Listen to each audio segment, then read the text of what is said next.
अस्सलामुअलैकुम स्टूडेंट्स, उम्मीद है कि आप लोग खैरियत से होंगे। जैसा कि आप लोग जानते हैं, हमने लास्ट टाइम जो है वो डॉट प्रोडक्ट यानी कि स्केलर प्रोडक्ट कंप्लीट, उसकी डेफिनेशन, एग्जांपल, प्रॉपर्टीज़, एक्सप्रेशन सब कुछ डिस्कस किया था। और जो प्रॉपर्टीज़ में मैंने पहली प्रॉपर्टी और दूसरी प्रॉपर्टी लिखवाई थी आप लोगों को, कम्यूटेटिव लॉ और डिस्ट्रीब्यूटिव लॉ वाली। मैंने कहा था कि अपनी नेक्स्ट क्लास में जो है इन दोनों प्रॉपर्टीज़ को हम क्या करेंगे, फुलफ़िल करेंगे, यानी कि इसकी डेरिवेशन करेंगे किस तरीके से वो ओबे करती है, डॉट प्रोडक्ट और स्केलर प्रोडक्ट किस तरह से ओबे करता है आपके दोनों लॉस को। ठीक है, तो आज की क्लास हमारी इन दोनों लॉस पर ही होगी सिर्फ। ठीक है बेटा, और उसके बाद हम नेक्स्ट क्लास में जो है वेक्टर प्रोडक्ट शुरू करेंगे। राइट बच्चों, so first of all we are going to start the commutative law of dot product. अच्छा टॉपिक है, मतलब पेपर में भी आता है, इसलिए मैं कह रहा हूँ कि अच्छा टॉपिक है। तो हेडिंग डाल लीजिए बेटा आप लोग भी, commutative law of dot product. Commutative law of dot product आसान है, कोई इतना मुश्किल नहीं है। डिस्ट्रीब्यूटिव भी आसान है। ठीक है, चैप्टर 2 थोड़ा सा बोरिंग ज़रूर है, लेकिन आसान चैप्टर है, इतना मुश्किल चैप्टर नहीं है कोई ख़ास। ठीक है, देखिए आपने और सवाल पेपर में इस तरीके से भी आता है कि और प्रूव दैट, सवाल पेपर में ऐसे भी आ सकता है कि और prove that A dot B is equals to B dot A, ऐसे भी क्वेश्चन पेपर में आ सकता है। ठीक है, तो तुम कैसे स्टार्ट लोगे, तुम लिखोगे सबसे पहले क्या हेडिंग डालोगे तुम, प्रूफ की। ठीक है भाई, प्रूफ की हेडिंग डालने के बाद तुम्हारा पहला सेंटेंस क्या होगा, तुम्हारा पहला सेंटेंस होगा कि भाई ठीक है आपके पास जो डॉट प्रोडक्ट होता है वो कम्यूटेटिव होता है। ठीक है, क्या लिखोगे, the dot product is commutative. Commutative होता है, बिल्कुल कम्यूटेटिव होता है। अब कम्यूटेटिव जब होता है तो मैथमेटिकली इसको कैसे लिखते हैं हम, मैथमेटिकली हम इसको लिखते हैं जैसे मैं सवाल में लिखा हुआ है ना, बिल्कुल वैसे लिखते हैं कि A dot B is equals to B dot A. अब इसका प्रूफ कैसे, प्रूफ स्टार्ट करेंगे इसका, हम इसका प्रूफ स्टार्ट करेंगे, consider two vectors A and B, consider two vectors A and B. हमने मान लिया कि हमारे पास दो वेक्टर्स हैं, कौन कौन से बेटा, ए एंड बी। तो उनका डॉट प्रोडक्ट कैसे लिख सकते हैं, their dot product will be given as, their dot product कैसे लिख सकते हो बेटा, इस तरीके से लिख सकते हो ना कि ए डॉट बी। चलो डायग्राम से सिखाता हूँ मैं। ये तुम्हारे पास आ गया वेक्टर बी, क्या आ गया बच्चों, ये वेक्टर बी आ गया। ठीक है, ये तुम्हारे पास क्या आ गया, वेक्टर बी आ गया। इसी के रिस्पेक्ट से ये आ गया तुम्हारे पास, सॉरी चलो ऐसे कर लेते हैं, ये आ गया वेक्टर बी। ठीक है, और ये तुम्हारे पास क्या आ गया, वेक्टर ए। क्योंकि पहले ए डॉट बी लिखा हुआ तो दैट्स वाई हम ऐसे काम कर लेते हैं कि पहले नीचे वाला ए लेते हैं, वाला बी ले लेते हैं। देखो ये आ गया वेक्टर ए। ठीक है भाई, ये तुम्हारे पास क्या होगी, इसकी मैग्नीट्यूड यानी कि ए। क्या करते हैं हम कंपोनेंट निकालने के लिए, परपेंडिकुलर ड्रॉप करते हैं, परपेंडिकुलर ड्रॉप कर लिया, थोड़ा सा साइड पे ले देते हैं इसको ताकि कोई मुश्किल हमें पेश ना आए। ये वेक्टर ए आ गया। ठीक है बेटा, इसकी प्रोजेक्शन, ये वेक्टर बी की प्रोजेक्शन ए पे कैसी हो रही होगी, ये जो हॉरिजॉन्टल कंपोनेंट होगा वेक्टर बी का वही प्रोजेक्शन भी होगी इसके ऊपर। यानी कि मतलब क्या हुआ बच्चों, ये हो गया तुम्हारे पास B of A, B of A यानी कि बी प्रोजेक्ट हो रहा है किसके ऊपर, ए के ऊपर, और बराबर किसके हैं, बी के हॉरिजॉन्टल कंपोनेंट यानी कि बी कॉस थीटा के बराबर है। सही है भाई, इस चीज़ को हम कैसे लिख सकते हैं, यहाँ पर यहाँ लिख सकते हैं ना कि ए डॉट बी जो है बच्चों वो बराबर है किसके, ए इंटू बी ऑफ ए के बराबर है। ठीक है, बी ऑफ ए मतलब बी की प्रोजेक्शन ए के ऊपर। सही है भाई। अच्छा, अब इस चीज़ को तुम कैसे लिख सकते हो, A dot B is equals to A B cos theta. ठीक है भाई, तो ये बात समझ में आ गई। अच्छा, अब इसके नीचे एक लाइन लिख लो, वो लाइन क्या कि ये तुम्हारे पास जो बी ए है, बी ए तुम्हारे पास क्या है, नीचे मैं लिख देता हूँ यहाँ पर कि where B A is equal to B cos theta is the projection of, जो मैं कह रहा हूँ ना उसको लिख भी दो यहाँ पर कि is the projection of B, B की प्रोजेक्शन है on to the direction of, किसकी डायरेक्शन पर, on to the direction of vector A की डायरेक्शन पर। ठीक है भाई, ए की डायरेक्शन पर बी की प्रोजेक्शन क्या कहलाती है, बी ऑफ ए कहलाती है। राइट, तो ये तुम्हारे पास हो गई इक्वेशन नंबर 1। क्या हो गई बच्चों, ये इक्वेशन नंबर 1 हो गई। ठीक है भाई। अच्छा, अब similarly dot product between A and B, क्या था यहाँ पर, the dot product will be given as, इनके दरमियान का डॉट प्रोडक्ट है ना। अब क्या कर रहे हो, similarly the dot product between vector B and A, vector B and A is given as, किस तरीके से कर सकते हो इसकी तुम डॉट प्रोडक्ट किस तरह ले सकते हो, देखो इस तरीके से डायग्राम पहले बनाते हैं फिर काम सीखेंगे। देखो यहाँ पर तुम्हारे पास अब ये क्या है बेटा, ये तुम्हारे पास है वेक्टर बी, ये तुम्हारे पास क्या आ गया बच्चों, वेक्टर बी आ गया।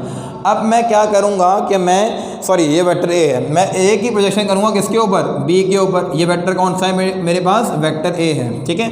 मैं अब ए की प्रोजेक्शन करूँगा किसके ऊपर, बी के ऊपर। ज़रा देखना किस तरीके से होगी, बड़ा देखने वाली चीज़ है ये। देखो हमेशा प्रोजेक्शन यानी कि कंपोनेंट निकालने के लिए परपेंडिकुलर ड्रॉप करते हैं, और जिसका हमें कंपोनेंट निकालना हो उसके हेड से परपेंडिकुलर ड्रॉप होता है जिसके ऊपर प्रोजेक्शन निकालनी हो। यहाँ पे क्या किया था, ए पर प्रोजेक्शन निकालनी थी, हमने बी से क्या किया, परपेंडिकुलर ड्रॉप किया on to the direction of A.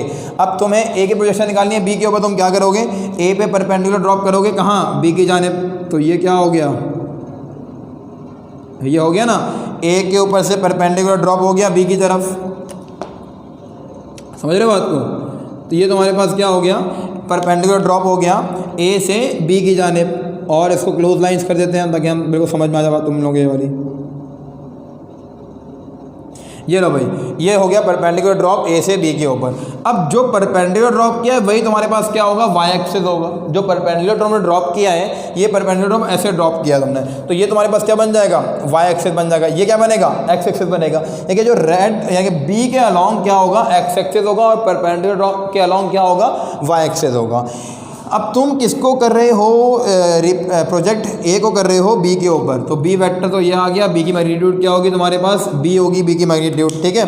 तो ये तुम्हारे पास जब तुमने प्रोजेक्ट किया तो ये क्या बन गया, ए ऑफ बी यानी कि ए की प्रोजेक्शन किसके ऊपर बच्चों, बी के ऊपर। तो क्या हो जाएगा, A B equal to A cos theta, और बी की मैग्नीट्यूड क्या होती है, बी होती है। तो आप बी डॉट ए को लिख सकते हैं ना इस तरीके से कि B dot A is equals to B A B is the projection of A onto the direction of B. So this can be written as B dot A is equals to B A cos theta, right? ये हो गई तुम्हारे पास equation number 2, समझ आई बात। ये क्या हो गई तुम्हारे पास बेटा, इक्वेशन नंबर 2 हो गई।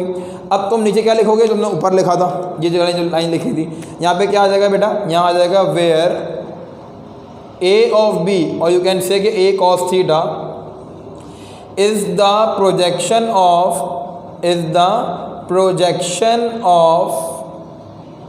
A on to the direction of किसकी डायरेक्शन में हो रहा है बेटा, on to the direction of vector B. समझ आई बात ये वाली, ठीक है। अच्छा अब देखें, ये भी बी ए कॉस थीटा है, वो भी ए बी कॉस थीटा है। हमें पता है कि हम अगर न्यूमेरिक को आगे पीछे कर दें, नंबर को आगे पीछे कर दें तो कोई फ़र्क नहीं पड़ता। तो हमने क्या किया, comparing equation number 1 and 2, comparing equation number 1 and 2। तो हमने क्या कर लिया, 1 और 2 को बेटा कंपेयर कर लिया। कंपेयर करने के बाद ये क्या बन गई हमारे पास, ये बन गई A B A is equals to B A B, और you can say that A B cos theta, चलो ऐसे लिख लेते हैं इसको बोल के, क्योंकि हमने जो इक्वेशंस के नाम दिए हैं वो नाम दिए कॉस थीटा वाली इक्वेशंस को ना, तो इस तरीके से लिख लेते हैं कि A B cos theta is equals to B A cos theta, और you can say that A B A is equals to B A B, और इसको हम फाइनली बच्चों लिख सकते हैं A dot B is equals to B dot A. And in this way we have proved this law, that is commutative law of dot product. ठीक है भाई, ये आपका प्रूव हो गया, ठीक है। ये 4 नंबर में आ सकता है, शॉर्ट में आएगा लॉ, ठीक है। ये तो आपका बेटा क्या हो गया, commutative law of dot product हो गया। इसका भी स्क्रीनशॉट लीजिए, मैं दो सेकंड के साइड पर हट रहा हूँ, फिर इंशाल्लाह हम डिस्ट्रीब्यूटिव लॉ स्टार्ट करेंगे।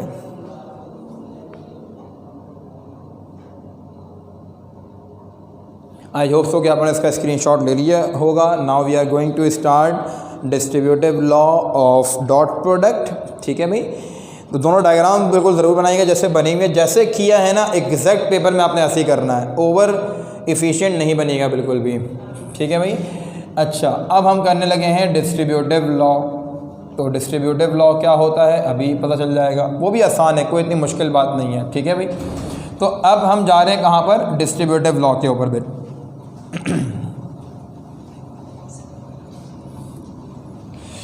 अच्छा जनाब, हेडिंग डाल लीजिए बच्चों, distributive law of dot product की।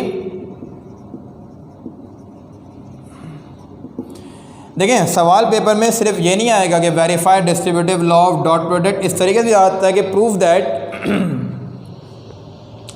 ए dot B plus C is equals to A dot B plus A dot C. अब होता पता है क्या, मैं अगर ये लाइन ना लिखूँ ना ये वाली, तो बच्चे कहेंगे सर आपने तो बताया था पेपर का सवाल ऐसे भी आएगा, तो इसीलिए लिख दिया है कि पेपर का सवाल ऐसे भी आ सकता है, ठीक है भाई। अच्छा, अब तुम लोग क्या करोगे, हेडिंग लगाओगे प्रूफ की, जैसे लास्ट टाइम लगाई थी जनाब। अब पहले लिखेंगे, हाँ भाई होता है, ठीक है, मान ली बात कि the dot product is distributive, distributive होता है, ठीक है।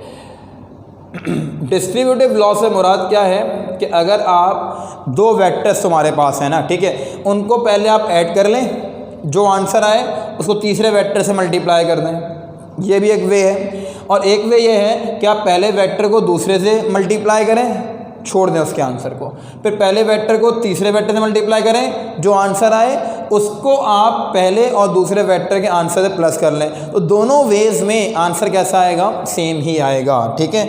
तो इसको अब प्रूफ कैसे कर सकते हैं हम इस बात को, आइए करते हैं। इसमें ना डायग्राम बड़ी इंपॉर्टेंट है इस लॉ के अंदर। अगर तुम इसकी फिगर सही बना लोगे ना तो कोई मसला ही नहीं होगा तुम्हें लॉ को वेरीफाई करने में, सही है बच्चों। तो मैं इस प्रीवियस लॉ को इरेज कर दूं।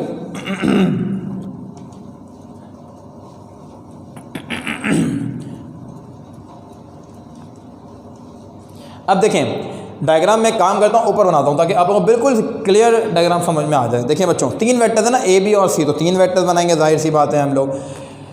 ये आपके पास आ गया वेक्टर ए, ठीक है, इसको मैं नाम दे दिया किसका बच्चों, वेक्टर ए का नाम दे दिया, सही है भाई। और तुम्हारे पास ये जो वेक्टर है, ग्रीन तो हो गया ना भाई, इसको रेड से बना लेते हैं। देखें ये आपके पास आ गया वेक्टर बी, ठीक है, ये क्या आ गया वेक्टर बी, यहाँ लिख देता हूँ वेक्टर बी आ गया, सही है। And third one is vector C, ये तुम्हारे पास क्या हो गया वेक्टर सी। देखो जब भी प्लस का साइन आएगा मतलब रिजल्टेंट वेक्टर आ गया, ठीक है ना, बी प्लस सी रिजल्टेंट, और जब भी रिजल्टेंट वेक्टर का कॉन्सेप्ट आ जाए तो तुम्हारे जहन में फ़ौरन से आ जानी चाहिए कि हमने क्या बनाना है, हमें क्वाड्रिलेटरल बनाना है। अब क्वाड्रिलेटरल कैसे बनेगा, ज़रा ये देखो, ये बी था तो इसके रिस्पेक्ट से इसके पैरेलल क्या आएगा, वेक्टर बी, ये आ गया, ठीक है भाई। और इसके पैरेलल क्या आएगा, वेक्टर सी, ये हो गया तुम्हारे पास वेक्टर सी, दोनों बन गए तुम्हारे पास पैरेलल, ठीक है। ये बन गया वेक्टर बी, वो बन गया वेक्टर सी। अब देखो ये आ गया वेक्टर सी, सही है भाई। इनका रिजल्टेंट किस तरीके से बन सकता है, हम जानते हैं कि वो वेक्टर जो पहले वेक्टर के टेल से अपनी टेल लगाए और दूसरे वेक्टर के हेड से अपना हेड लगाए, that vector is said to be a resultant vector. इसकी टेल से टेल, इसके हेड से हेड लग जाए तो क्या कहलाएगा, वो रिजल्टेंट वेक्टर कहलाएगा। किस तरीके से बेटा, ये देखो ये वेक्टर जो है क्या है, रिजल्टेंट वेक्टर है। ये बी वेक्टर था, मैं इसको नीचे ले देता हूँ ताकि मेरे को क्लियर ले दूँ मैं, ये वेक्टर तुम्हारे पास बी था, ठीक है ना। बी और सी, ये वेक्टर है बी, ये वेक्टर है सी। अगर यहाँ से देखूँ तो ये ब्लैक मार्कर जो है बन जाएगा बी प्लस सी इस तरफ से, ठीक है, ये बन जाएगा बी प्लस सी।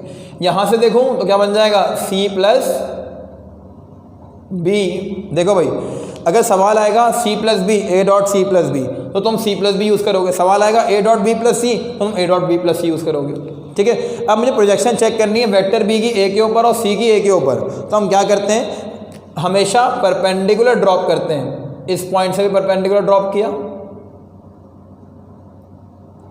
ये आ गया, इस पॉइंट से भी परपेंडिकुलर ड्रॉप किया,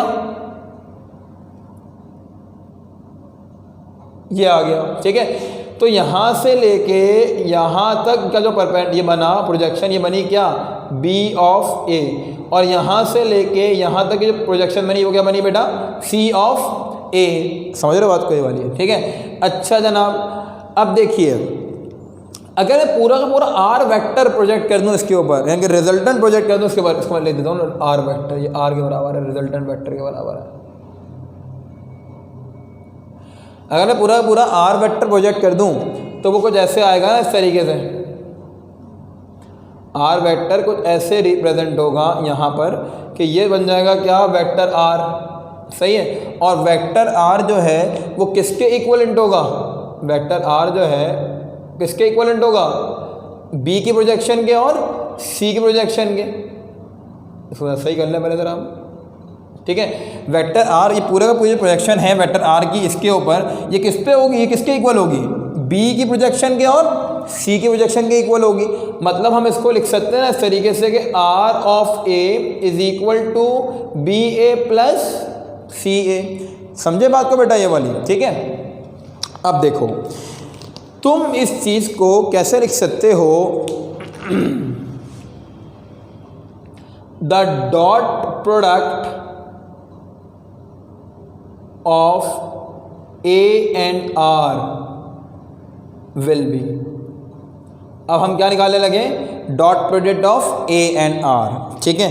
कैसे निकलेगी dot product of A and R, A dot R. पीछे वाले लॉ के अंदर पढ़कर आए हो कि जब तुम आर की या किसी भी वेक्टर की प्रोजेक्शन निकाल रहे होते हो उस वेक्टर की डायरेक्शन में जिस पे वो प्रोजेक्ट हो रहा है, तो कैसे लिखते हो, ए आर ए लिखते हो, ठीक है ना। पढ़कर आए हो पीछे, A dot B equal to A B A dot C equal to A C A, पढ़ा है ना अभी कम्यूटेटिव लॉ के अंदर।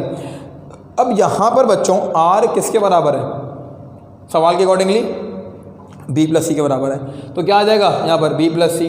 तो क्या लिख दोगे, R is equals to B plus C, and here R A is equals to B A plus C A, ठीक है।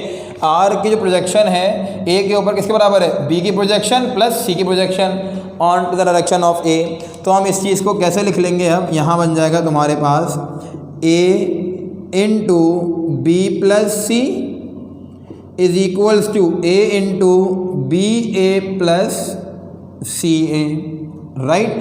तो बच्चों यहाँ क्या हो गया, A dot B plus C तो रिमेन सेम, ऐसे ही का ऐसे ही रहेगा। यहाँ क्या हो जाएगा, A B A plus A C ए। फिर पढ़ा कर आया हूँ पिछले लॉ के अंदर कि ए बी ए, यानी कि ए बी ए तुम्हारे पास किसके बराबर होगा, ए डॉट सी के बराबर। किसके बराबर होगा बच्चों, ए डॉट सी के बराबर, और ए सी ए किसके बराबर होगा, ए डॉट सी के बराबर, ठीक है। सॉरी यहाँ पर बी आएगा, यहाँ पे क्या आएगा बेटा, बी आएगा। तो हम इस चीज़ को कैसे लिख सकते हैं, यहाँ हम लिख सकते हैं यहाँ कि A dot B plus C is equals to A dot B plus A dot C, and hence in this way we have proved the distributive law of dot product। बहुत इंपॉर्टेंट लॉ है बेटा, बहुत important law है, अच्छे से practice कीजिएगा इस चीज़ की। आप लोग कोई बात, कोई स्टेप, कोई भी डायग्राम में कोई मसला हो, समझ में ना आया हो तो मुझसे पूछ लीजिएगा। हमारी क्लास जो है बेटा वो यहीं तक थी। अपना ख्याल रखिएगा। अल्लाह हाफ़िज़।